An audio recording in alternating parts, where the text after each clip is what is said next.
flow into our handstand. So this is for everyone who feels quite comfortable bouncing on their hands, and that if you want to, have like a reference on how to warm up into it.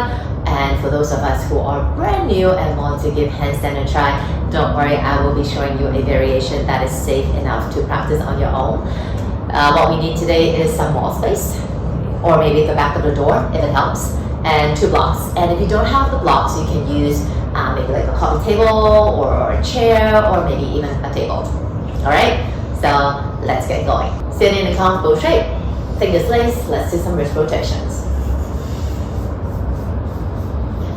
When you're doing the wrist rotations, try to relax the shoulders, relaxing your neck, and then reversing it.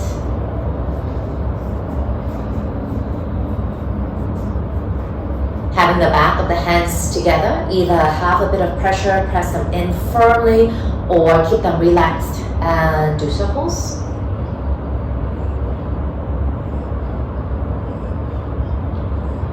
If you're doing circles, don't forget to do the other side. Breathing along the way, just keep the breath natural. And shake it out. And then using your left thumb and the fingers, you are going to massage or do circles on the right forearm.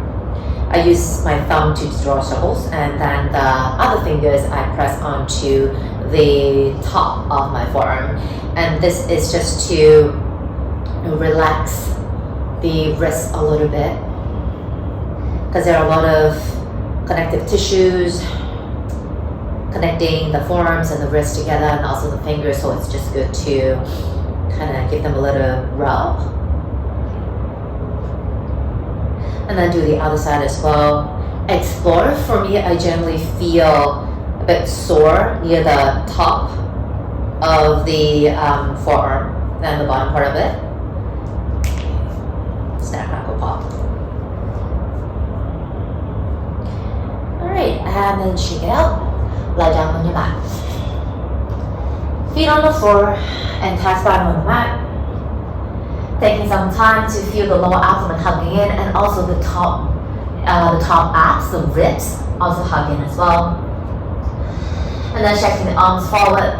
On inhale, lift the head and shoulders up. As you lift the front shoulders away from the mat, you want to glue the upper back down onto the floor. And if this feels okay, lift your feet up. Belly hug in, ribs also knit again. Hold it for 3. Holding for 2. Holding for 1. Exhale, relax. Move. Reset. And get ready for round 2. Again, check the entire spine, rooting down firmly onto the mat. Feet on the floor. Head and shoulders up.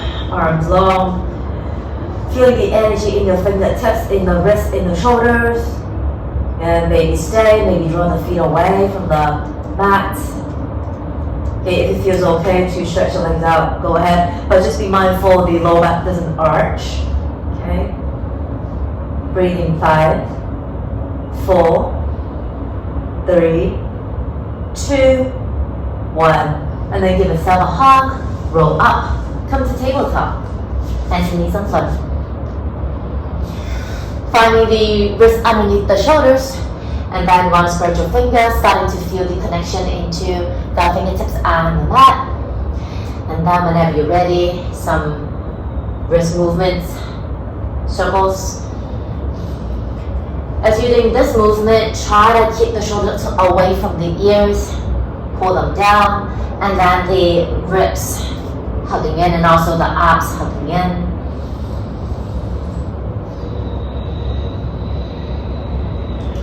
Breathe first in this movement.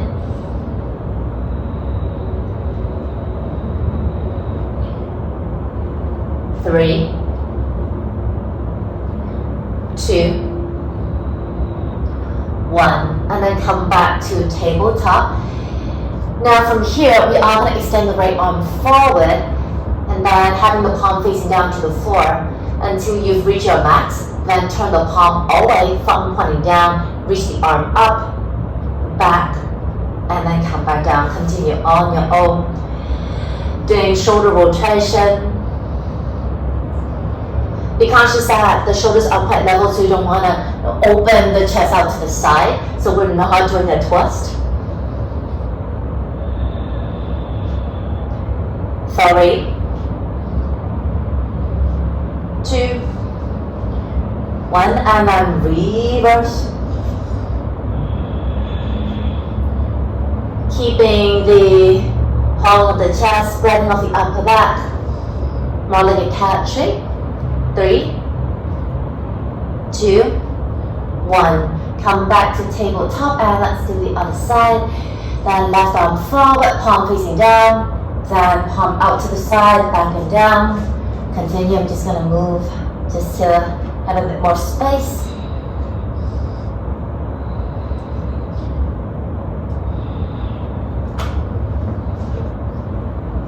Three, 2, 1, reverse. And see how this side is. 3, 2, 1, and then come back to tabletop. Shake it out if you like. Now we are going to need the 2 blocks. If you don't have blocks, you can place the elbows on the either like a coffee table or a desk or a chair. Okay. So if you have 2 blocks, stack them up on the lower setting, and then 1 elbow on the block or the table, and then you're going to drop the head down. So the head goes below the arm, and then the other arm is going to come onto the block as well. Taking that, you want to press your fingers together, head down below the arms. And then you want to, instead of having the chest coming down to the floor, do the reverse. So ribs hugging in, wrists are right above the elbows, and then you want to spread the upper back, and at the same time press the armpits down to the floor. Breathing, so the back becomes a diagonal line without sinking the chest down. Upper arms are long, fingers pressing in together. Hold it for 3, hug the belly in, 2, 1, and then let's come out of it. Come back into tabletop. Move around, and then let's come into a downward facing dog. Taking your time finding the down dog. And for those of us who have the habit of doing a back bend in your down dog, I would suggest you to do the other way around. So again, finding that cat, feeling your chest muscles hugging and engaging as you spread the shoulder blades. Palms are pressing the floor away, letting the head hang. Staying for 3, 2, 1. And then you are going to look forward and then either walk or hop to the outside of the arms, making sure that the weight is transitioning from hands and feet to just the arms. So if you're walking, feel the arms are pushing the floor away, push, push, push, push, push, and then stepping your feet outside of the hands, come into a standing forward fold. Take a few breaths here, move around if you like. And let's stay. Stacking the hips above your ankles. Starting to feel the top of your thighs and quadricep muscles engaging. Belly hugging in. So it's not about having the crown head touching the floor. Rather, it's all about the length and the activation in the lower body muscles.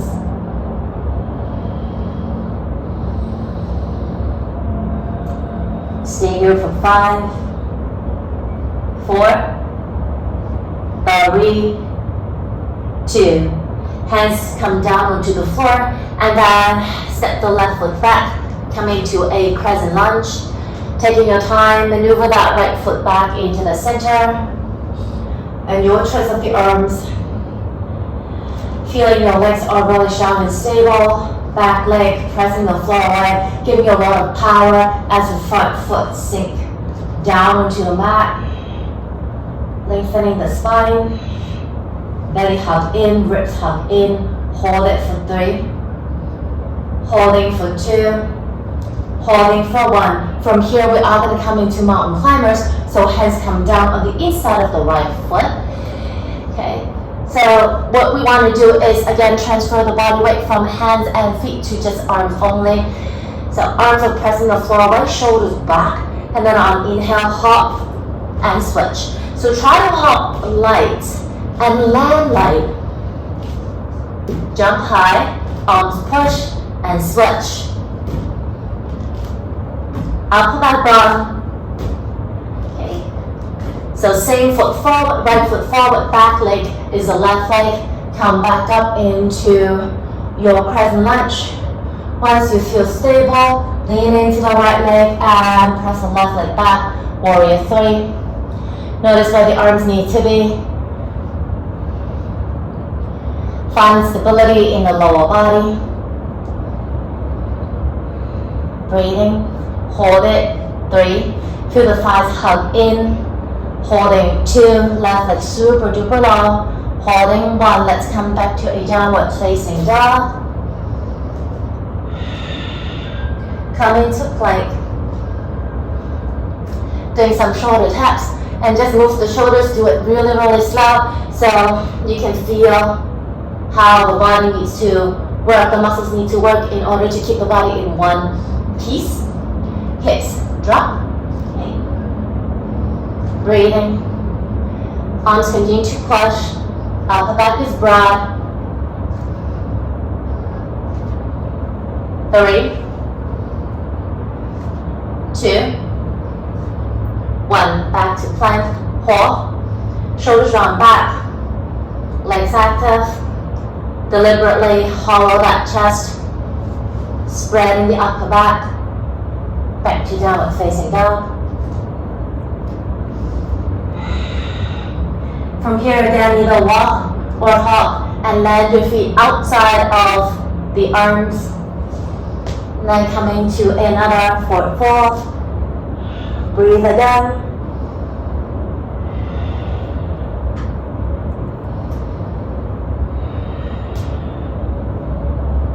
Feeling the back pockets are pointing down towards the heels instead of tilting the back pockets up to the sky. So pelvis tilting is also quite important here.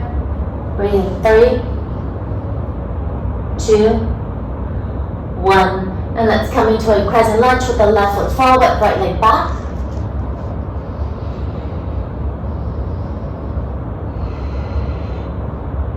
And feeling solid. Engaging your glutes, the muscles in your buttocks. Nice low breaths, long spine. And then from here, let's come into mountain climbers, another set. So hands inside left foot. From here, I always move the left foot up to the side. And it's the base, the arms, shoulders, upper back, chest. Are they ready for it? Whenever you are, hop, switch.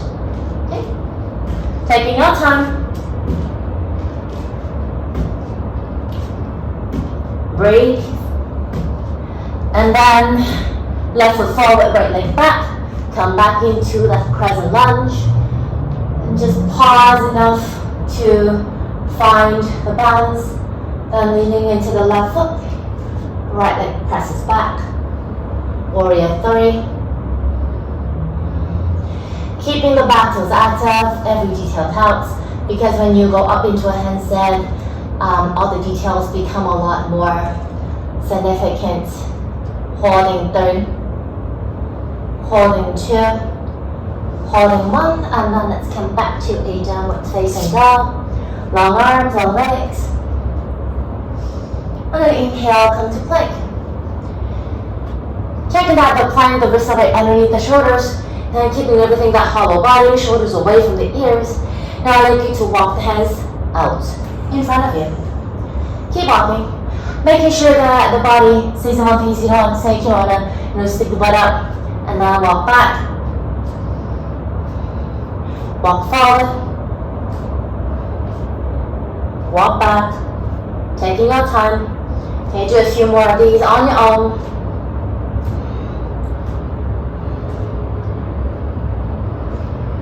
So it's not about, the further you walk, the better you are.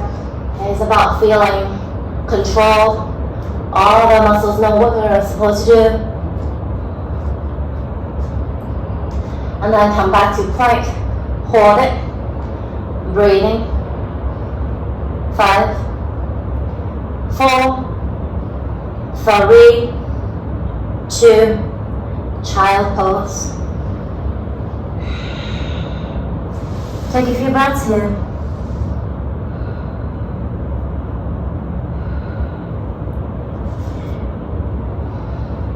Then come back up. Okay, so now we're going to go fully upside down, bounce on the hands into handstand. We are going to do this together, so even if you're new to it, you can give it a try if you feel you are ready for it. If not, you can just stay in plank. Do more of those drills just to make sure that the body feels more ready. We are going to have the hands on the floor and walk your feet up into a diagonal line. So first we are going to measure, I would say it's like a mini dog. So with the heels against the wall, come to a regular down dog.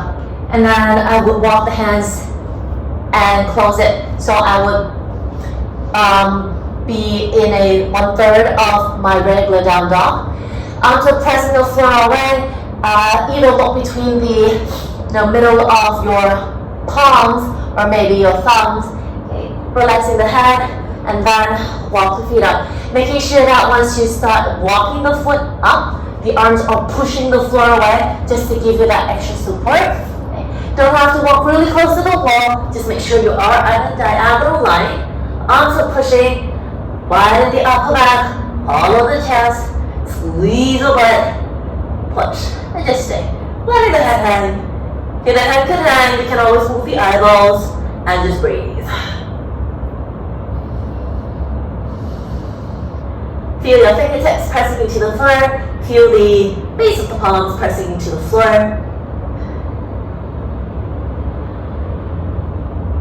And then just come back down. Taking your time. How you go up is how you come down.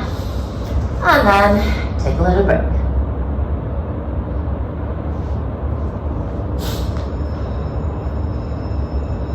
If handstand is still very new to you, I would suggest you can try a few more of these walking up.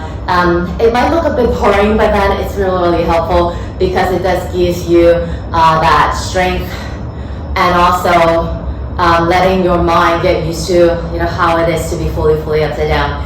And for those of us who already know how to kick up into handstand, go ahead and do your thing. So this is where I'm going to leave you with just a short warm-up, just a short flow, getting into a handstand. And of course, I will be guiding you through step by step on how to get into a handstand properly in the next session. Take it easy.